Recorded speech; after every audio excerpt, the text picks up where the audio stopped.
il y a des histoires qui commencent dans la lumière. Et pourtant, passent par des ombres profondes avant d'atteindre leur éclat. Celle que tu vas entendre est vraie. Elle traverse les siècles, elle résonne encore aujourd'hui.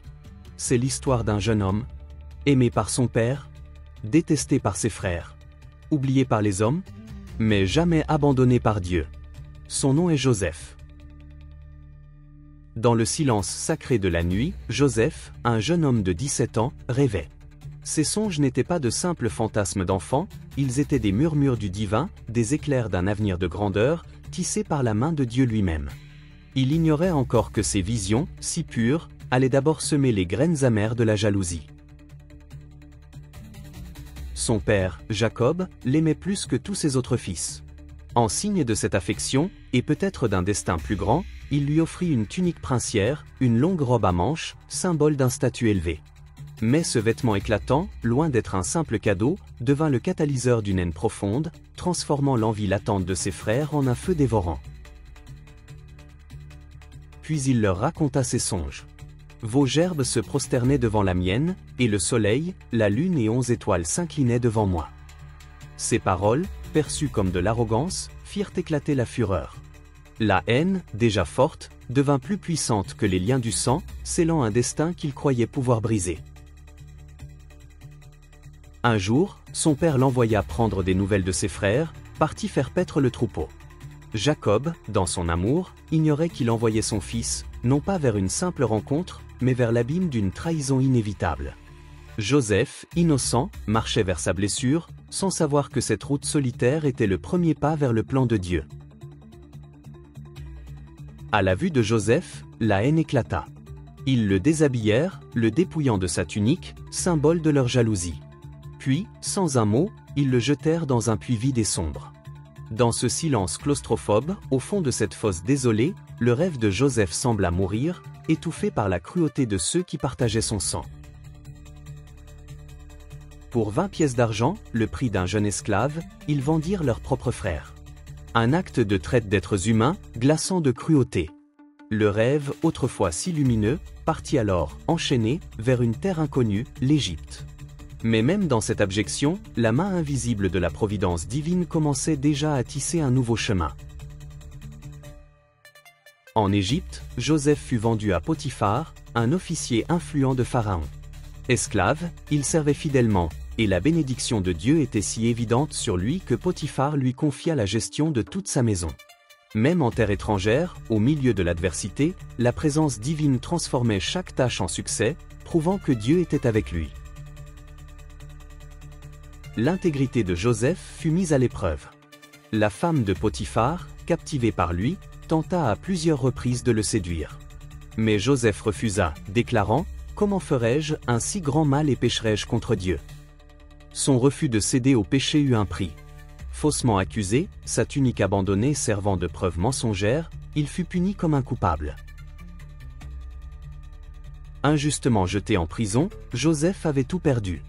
Les murs froids et austères du cachot devinrent son nouveau monde. Mais même dans les confins de cette solitude, il n'avait pas perdu l'essentiel, la présence inébranlable de Dieu. Et cela suffisait. Dans l'ombre, sa foi brillait, plus lumineuse que jamais. Dans le cachot, le don divin de Joseph refit surface. Il interpréta les rêves de 2 fonctionnaires de Pharaon, non par son propre pouvoir, mais en attribuant humblement toute sagesse à Dieu seul. L'un fut rétabli, l'autre exécuté. Pourtant, malgré sa prédiction exacte, Joseph fut à nouveau oublié, laissé à languir pendant 2 longues années. Mais le temps de Dieu est toujours parfait, et cette attente n'était qu'un creuset, forgeant en lui une confiance plus profonde. 2 ans plus tard, le pharaon lui-même fut tourmenté par des rêves. Soudain, l'échanson se souvint de Joseph. Tiré du cachot, rasé et purifié, Joseph fut conduit devant le roi.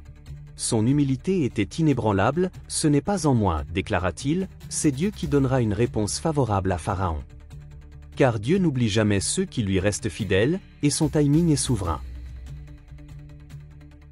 Impressionné par sa sagesse et la présence de l'Esprit de Dieu en lui, Pharaon éleva Joseph au 2e rang le plus élevé d'Égypte. Il fut investi de l'anneau royal, de somptueux vêtements de lin et d'une chaîne d'or. Quand Dieu élève, personne ne peut rabaisser. Joseph, à 30 ans, devint le sauveur d'une nation, préparant l'Égypte à la famine à venir. Alors que la famine s'abattait sur la terre, les frères de Joseph, affamés, vinrent en Égypte pour acheter du grain.